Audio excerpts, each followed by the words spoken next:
కేసీఆర్ కు నోటీసులు ఇవ్వడం అంటే ఈ తెలంగాణ ప్రాంతంలో ఉన్నటువంటి ఒక తల్లి ఒక కొడుకుని ఎంత ముద్దుగా ప్రేమిస్తుందో ఈ తెలంగాణ ప్రజలందరినీ కూడా తన కొడుకులుగా తన బిడ్డలుగా భావించి ప్రేమించినటువంటి ఒక తండ్రి లాంటి నాయకుడికి నోటీసులు ఇచ్చినట్టుగా మేము భావిస్తా ఉన్నాం.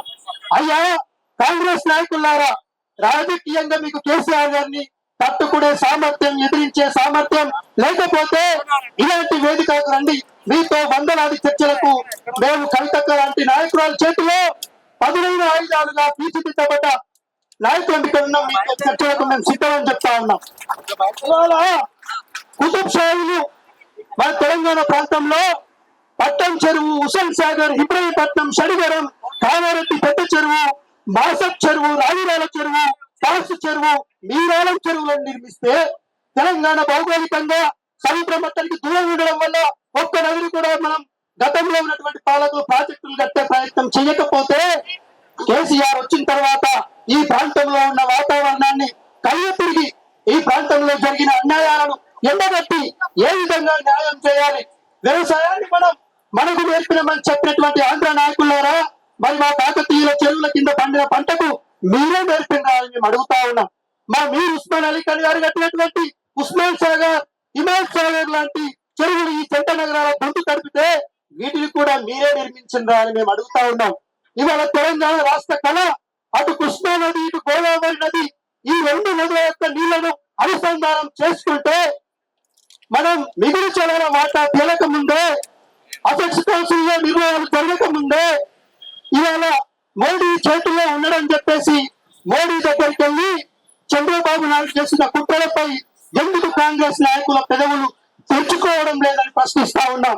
గతంలో తెలంగాణలో మీరు చేసిన తప్పులు, కాంగ్రెస్ పార్టీ అధికారంలో ఉన్నప్పుడు జరిగిన అన్యాయం నాయుడు ప్రశ్నించకపోవచ్చు. కానీ నేడు కేసీఆర్ గారి నాయకత్వంలో, కవితక్క లాంటి నాయకుల నాయకత్వంలో ఒక్కొక్క విద్యార్థి నాయకులు కావచ్చు, యువత నాయకులు కావచ్చు, జాగృతి నాయకులు కావచ్చు, మీతో గంటల తరబడి డిబేట్ డిస్కషన్లు చేసి అన్యాయాన్ని ఎండగట్టమని చెప్తా ఉన్నాం. ఏదైతే చెరువు అంటే మాకు చెరువే కాదు, అది మా తెలంగాణ సంస్కృతి సాంప్రదాయాలకు ప్రతీక. ఇవాళ చెరువుతో అనుసంధానమైన అనుబంధం పెంచుకున్న మా బతుకమ్మకు పుట్టినిల్లు చెరువు. మా బతుకమ్మ సంబరాలు జరుగుతూ ఉన్నాయంటే చెరువుతో తెలంగాణ ఆర్థిక అంశాలు వ్యవసాయంతో అనుసంధానమై ఉంటే, సామాజిక అంశాలు అనుసంధానమై ఉంటే మా చాకలి చెరువుతో అనుసంధానమై ఉన్నాడు. మా ముదిరాజు చేపలు పెంచుకొని చెరువుతో అనుసంధానమై ఉన్నాడు. అట్లాగే సాంస్కృతిక జీవన విధానాలకు చెరువులు కేంద్రమైనవి.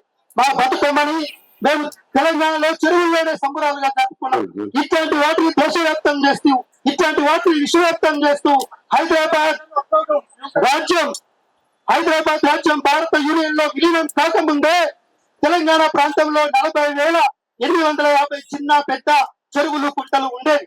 వాటన్నింటినీ అవగాహన చేసుకున్నటువంటి మా కేసీఆర్ గారు భారీ మధ్యతరగతి ప్రాజెక్టుల నిర్మాణం కోసం నాడు మీర్ ఉస్మాన్ అలీ ఖాన్ గారు సాలార్ జంగ్ 1 సంస్కరణలతో 1868లోనే తెలంగాణ రాష్ట్రంలో ఇరిగేషన్ డిపార్ట్మెంట్ ఏర్పాటు చేసుకున్న చరిత్ర మా తెలంగాణకు ఉంది అని చెప్తా ఉన్నాం. అందుకే ఇవాళ మీరు ఏదైతే మాట్లాడుతా ఉన్నారో, తొలుత మెదక్ జిల్లాలో ఉన్నటువంటి మంజూరా నది అది నిజాం అధీనంలో ఉండడం వల్ల, అటు కర్ణాటక, మహారాష్ట్ర మనదా ప్రాంతంలోనే ఉండడం వల్ల అది రాష్ట్ర నదిగా ఉండే. తెలంగాణ రాష్ట్రం వచ్చిన తర్వాత మంజూరా నది అంతర్రాష్ట్ర నది కావడం వల్ల మంజూరా నది పైన కర్ణాటక అక్కడ ప్రాజెక్టులు కట్టడం, అలాగే మహారాష్ట్ర అక్కడ బాబ్రీ లాంటి ప్రాజెక్టులు కట్టుకోవడం వల్ల మంజూరా నదికి వచ్చి మీద ఆధారపడ్డటువంటి మా నిజాం సాగర్ కు 48 టీఎంసీల నీళ్లు రావాల్సి ఉంటే కేవలం 17 టీఎంసీల నీళ్లే వస్తున్నాయని పసిగట్టిన కేసీఆర్ గారు ఈ గోదావరి నీళ్లను మంజూరతో అనుసంధానం చేసి ఆ నిజాం సాగర్ ప్రాజెక్టును నింపే ప్రయత్నం చేసి 48 టీఎంసీలను కాపాడుతా ఉన్నారు. ఇవాళ ఈ ఏదైతే మాట్లాడుతూ ఉన్నారో హైదరాబాద్ లో మూసీ సుందరీకరణ పేరు మీద, హైదరాబాద్ పేరు మీద ఆ నది పక్కనటువంటి పేదవాళ్ళను 16,000 మందిని ఊరు లేని పక్షులను చేస్తే మా కేసీఆర్ గారు నాడు ఆ ఈసీ మూసీ నదుల అనుసంధానంతో ఏర్పాటైనటువంటి ఈ 2 ఉస్మాన్ సాగర్, హిమాయత్ సాగర్లకు పెద్ద ఎత్తున అనుసంధానం చేసినటువంటి సందర్భం మనం చూసాం.